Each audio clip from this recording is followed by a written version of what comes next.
Well, very brief reading this week by Søren Kierkegaard, 19th century Danish philosopher.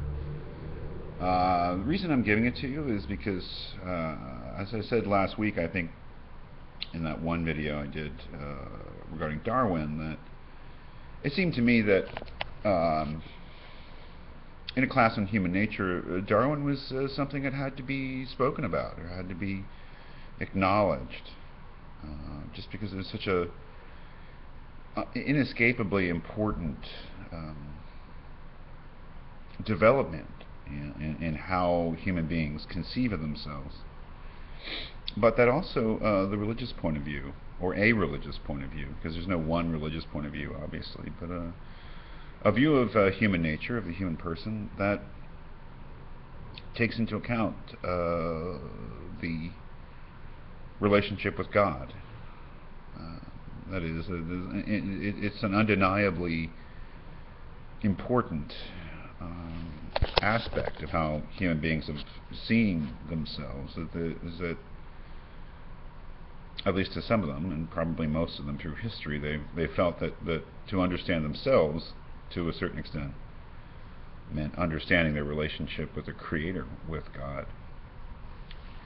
So there is no one religious viewpoint, there's no one Christian viewpoint, there's no one Jewish viewpoint, or Muslim or Hindu viewpoint. There are only different thinkers who have imagined that relationship in different ways. I'm giving you a very brief excerpt from the very beginning of a very interesting book, and that book is, again, by Søren Kierkegaard, The Sickness Unto Death. And I'd like to just, very brief reading. It's a longer book. It would take weeks to really get into that book and see what Kierkegaard is saying, but there's something very striking right in the beginning of this book. Let's read it together. The human being is spirit. Now that's a very open-ended, sort of really vague thing to say, that we're spirit. Spirit can mean so many different things, and you really have to fill that in. And maybe in a way, the whole book is the filling in of that notion of spirit. But the human being is spirit. That is, we look at a human being, and we experience a human being, we experience ourselves, and I think what's quite obvious is that the human being is not just a body, not just an animal. We are bodies, we are animals, but we're not just that. And I think what's obvious to everyone in their experience of human beings is that there's something more. There's something more to a human being. And let's call that, for the moment, spirit. That is, there's something that transcends the physical. There's depth, there's, what does he say? The human being is spirit, but what is spirit? It is, what is that something else? What is it that makes the human being different, let's say, from other animals, perhaps? Well, that was what Rachel was questioning.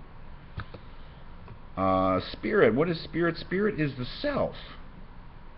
That is, to be a human being, to be what we are, essentially, is to be a self, to be an individual person, a unique subject. That is, that's something else that we intuitively know in the human being, both in ourselves and others, is that thing called being a self, being a person. That is, what is it that gives you personality, identity, individuality? It's being a self, being a subject, being person.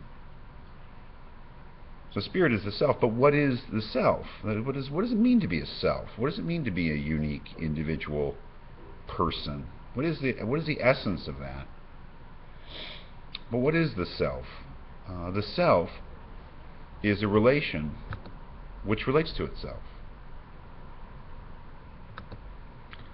or that in the relation which is its relating to itself. It's puzzled readers for the past 165 years. I mean, it's just no doubt that is a very puzzling thing to say. But what does it mean to be a self? Kierkegaard said, well, the self is a relation.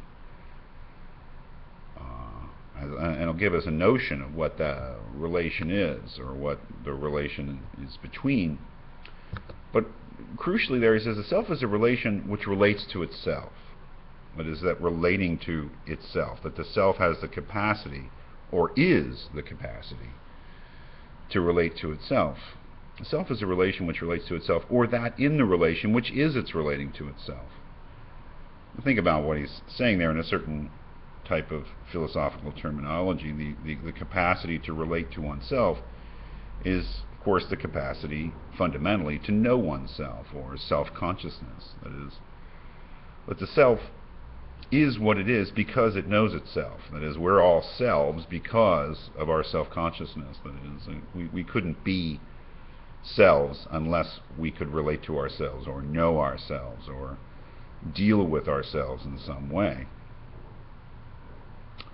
The self is not the relation, but the relations relating to itself. That is, he hasn't told us what the relation is yet, but the self is the relating to itself. It is the self-consciousness. That is what Kierkegaard is saying there. A very radical thing to say is that to be a self means to be self-conscious, to have the capacity to relate to oneself, and that is the essential characteristic of being a unique individual person. I've got to plug in my computer. Hold on.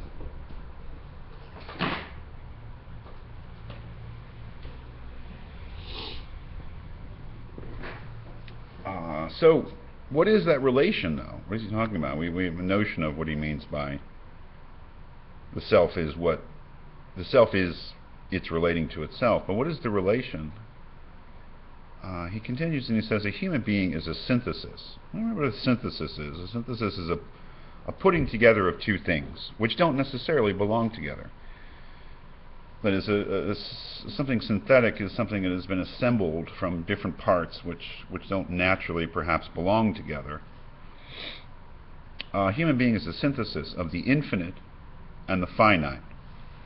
The infinite is that which has no boundaries. The infinite is that which is not limited, whereas the finite is limited. The finite it has boundaries. The finite is defined. The human being is a synthesis of the infinite and the finite, of the temporal and the eternal, of freedom and necessity. We can think of these two different sides. That which is infinite, eternal, and free as being mind or intellect. We can think of the other side of it, that which is finite, temporal, and has to do with necessity of being body. That is, he's saying something very familiar to us from sort of our Western notion of human nature, that human beings are composed of mind and body. That is, to be a human being is to have a mind, to be conscious, and also to have a body, and that these two parts are sort of kind of stuck together in some way, relate to each other in some way to form the human being. Human being is a synthesis of the infinite and the finite, of the temporal. The temporal is that which has to do with time, or is in time, and is temporary, whereas the eternal, of course, is that which is not subject to time. Of freedom and necessity. In short, a synthesis is a relation between two terms. Looked at in this way, human being is not yet a self. That is a very interesting thing to say. To be a human being is to be mind and body. These different poles that he's talking about, the infinite and the finite, the temporal and the eternal, the free and the necessary. But to be a human being is not yet to be a self. That is, to be a self, you need something else. You can't just have these two things together and be a self. That makes those two things together make you a human being. But to be a self, you need to relate to yourself. So right there, and that's just a few sentences there, that short paragraph, you get a very interesting view, initial view, that the essential thing about being a human being, is the capacity to relate to oneself, the capacity to know oneself, to deal with oneself, to become a problem for oneself. So that's really the first step, his idea that the self, the human self, or a self, is constituted by its self-consciousness.